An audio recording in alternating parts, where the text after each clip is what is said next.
I was, I don't know, 4 years old, five, maybe. My parents were having a rare night out for themselves, and they dropped me off at my aunt and uncle's place where I was being babysat by my cousin, who was maybe 12, old enough to be a babysitter, looking for something to do, something to keep me occupied for the evening. My cousin said, "Do you want to watch Superman?"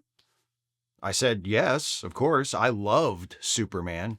Every Saturday, I watched the legendary Superpowers show, the mid 1980s version of Super Friends. I had one of those Superman action figures from the Superpowers collection. I went everywhere with it. I had it with me that night, which is probably why my cousin said, "Hey, you want to watch Superman?" The Superman I knew was a cartoon character. I'd never seen a live action version of him. It never even occurred to me that such a thing would exist.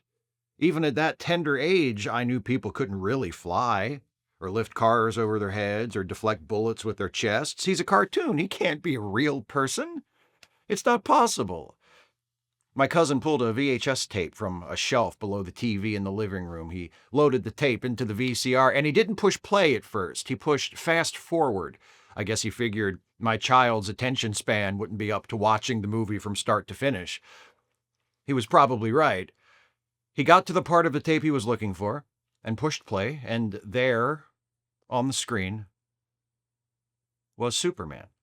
This one is going to be a little more personal than these usually are.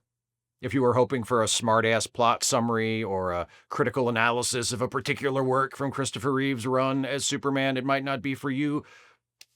But I feel like I have to speak more from the heart this time, because even more so than the Fleischer Brothers animated shorts, which were the subject of the very first video in this series, and which present what is still my ideal version of Superman in terms of powers and abilities and tone and aesthetic, Christopher Reeve, for reasons that are rooted inextricably in him and his performance, is always going to be my Superman. The marketing for Superman the movie promised, "You will believe a man can fly." I missed that. I wasn't actually born until a year and a half after the movie came out, but I experienced my own version of that firsthand when I saw Christopher Reeve's Superman step onto the screen of my aunt and uncle's TV. Have you ever seen a live-action version of a character you'd only seen in comics or in your own imagination up to that point, and they just look right? You can't even articulate why, but you see them on screen, played by that actor, wearing that costume, presented in that particular way, and yeah, that's them. In high school, I had that happen when we watched the movie To Kill a Mockingbird after reading the book. Gregory Peck stepped on screen as Atticus Finch for the first time, and I swear to you, I had to stop myself from audibly gasping and embarrassing myself in front of the rest of my 10th grade English class, because Gregory Peck's Atticus looked exactly like how I had pictured Atticus in my mind while reading the book. The hair, the glasses, the sharp profile, that was him. Same thing over a decade earlier when I saw Christopher Reeve as Superman. That's him.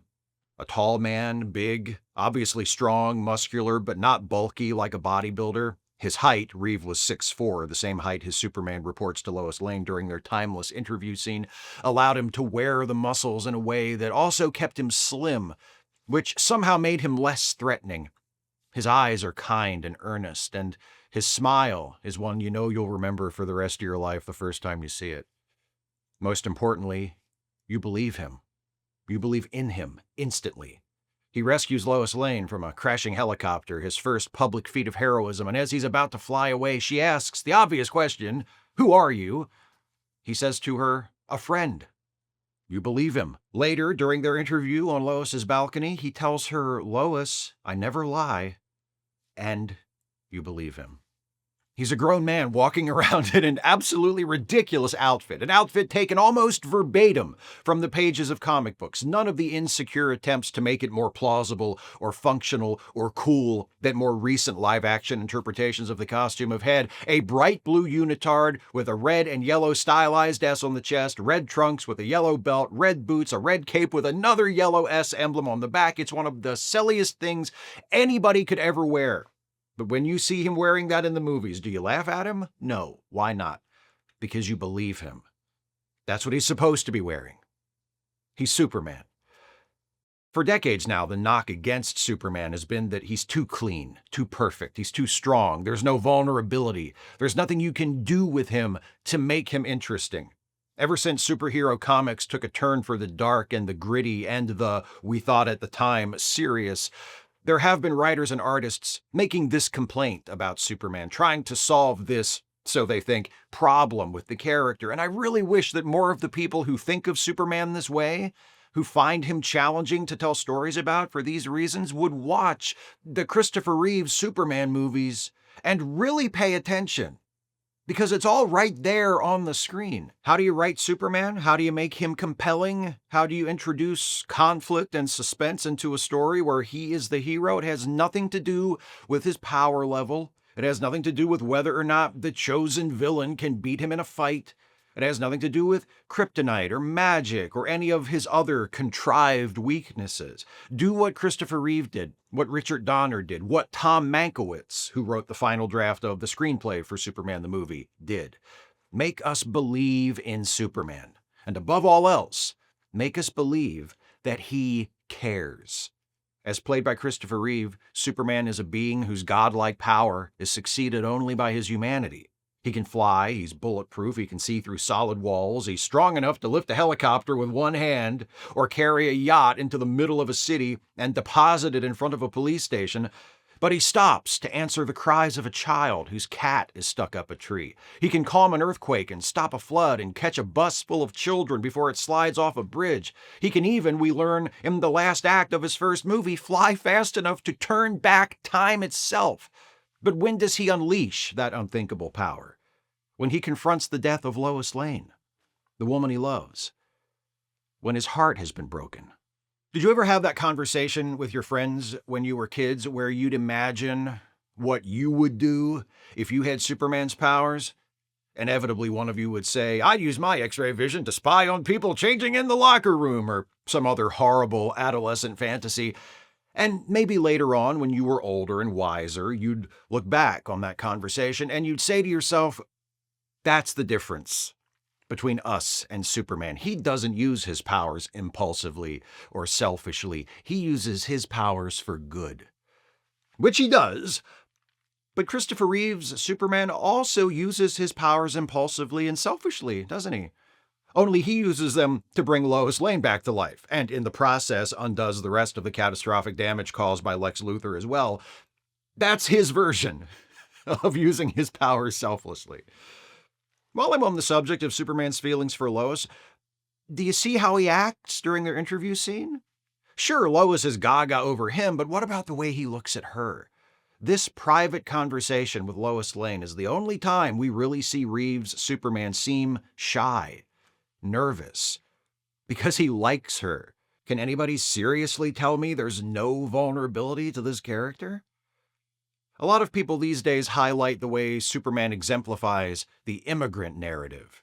And that's understandable, given the ongoing horrendous persecution and mistreatment of immigrants, especially non-white immigrants, and most especially undocumented non-white immigrants. But one of the many things I love about the Christopher Reeve version is how it presents Superman as an immigrant without ever doing so explicitly. This version of the character is a product of two worlds, two cultures.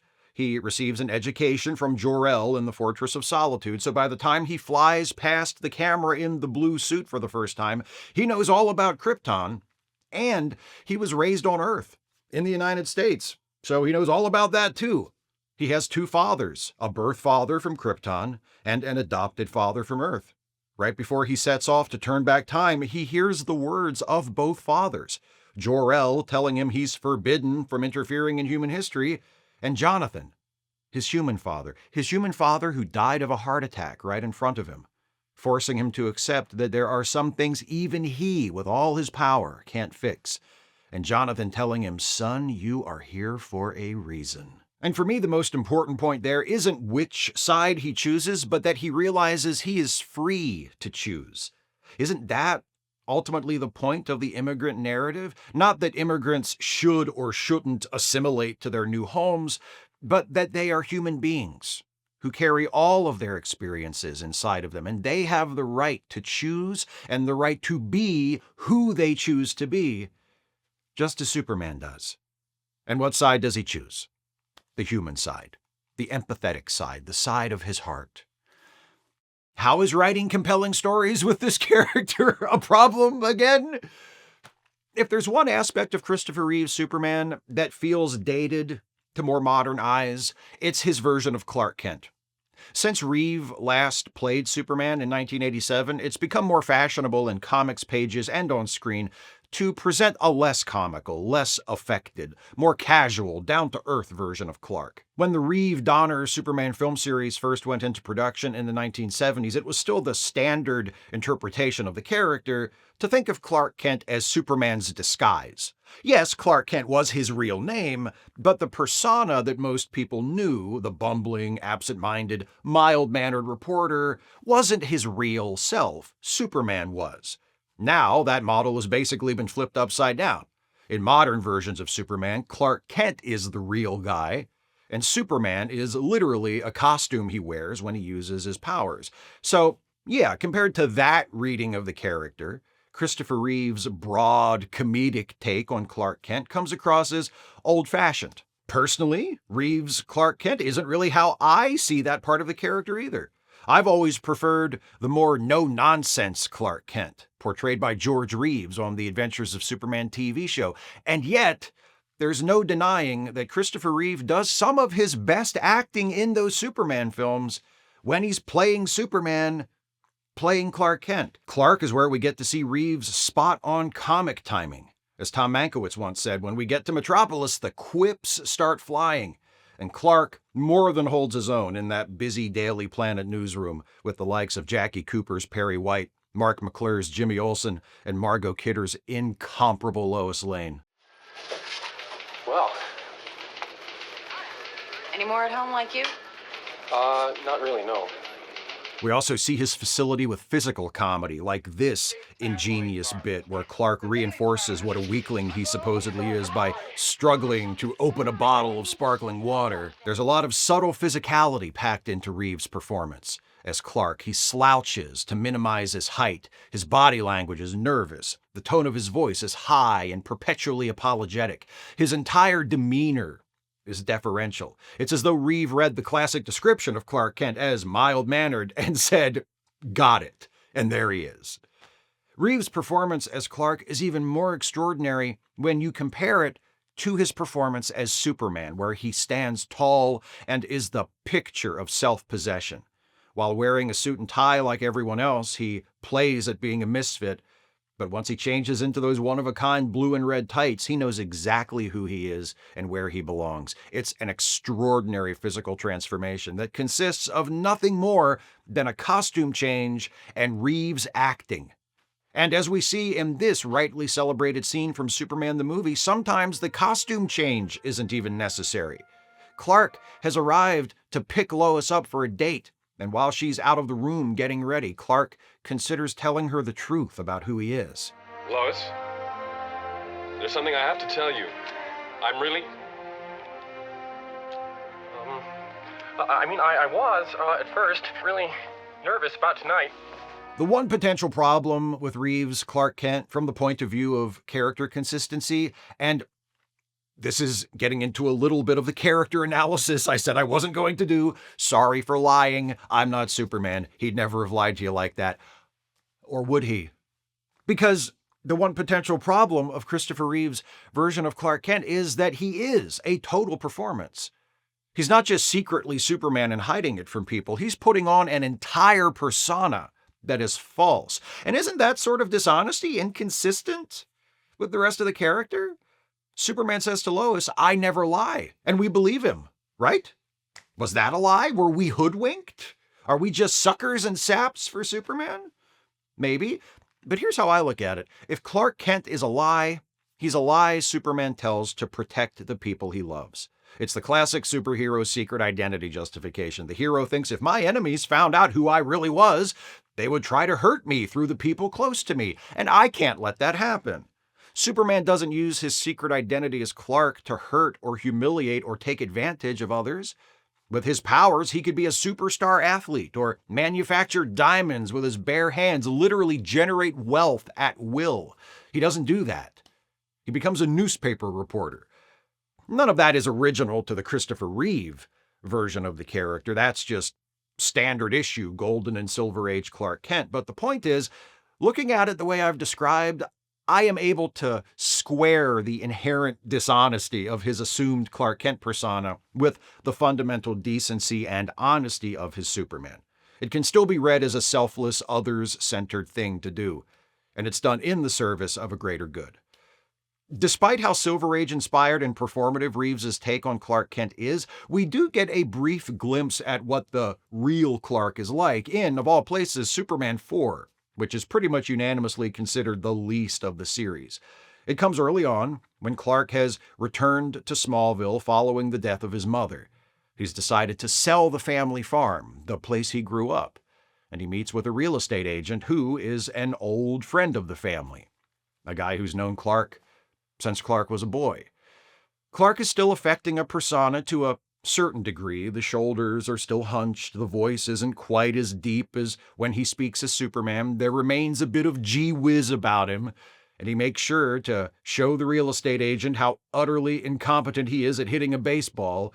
But the typical Clark Kent mannerisms are toned way down.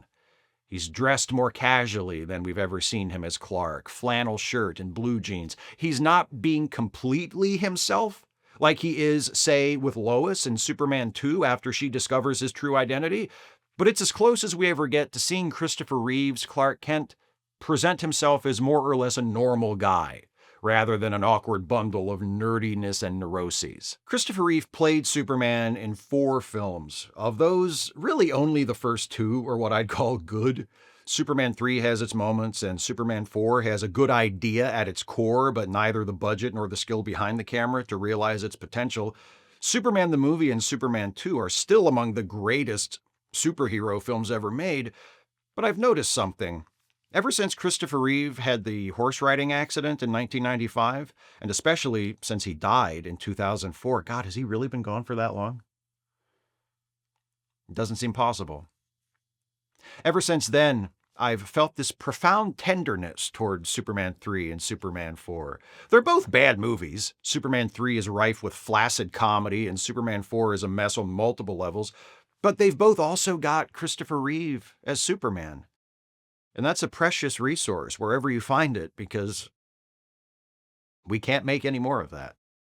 Even when the rest of the movie can't rise to meet him, Christopher Reeve as Superman stands tall. Even if I can't believe in anything else that's happening around him, I can believe in him. He embodies everything about Superman that draws me to the character. He's kind, he's compassionate, he's honest. He uses his strength to protect others rather than protect himself, to catch people when they fall, to hold them up rather than hold them down. He cares, really cares, and he tries to do good. He tells Lois during their interview in the first movie that he's come to fight for truth, justice, and the American way, but what he actually does is show Americans like me and everybody else what our way ought to be. What it would be if we made more of an effort, individually and collectively, to live by our professed ideals. Christopher Reeve was not the first great live-action version of Superman. I love George Reeves from the Adventures of Superman TV series. And he was not the last. There have been several outstanding live-action versions of Superman since the last time Christopher Reeve played the character. Still, his Superman is the one I return to the most. And I know a lot of that is because of what I told you at the start of this. I first saw him when I was a little kid, and he made an impression. It's subjective, and I get that. I'm not saying it's not. The fact that it's subjective doesn't diminish anything I've said. If anything, it's all the more meaningful. I was so privileged. All of us were. Everyone around my age who cared about Superman. As kids, we were so fortunate to get to grow up with him as our Superman. Flying above the earth at the end of each film, turning to the camera as he passes by, flashing that smile, showing you that everything is going to be all right. Superman is here, and he sees you.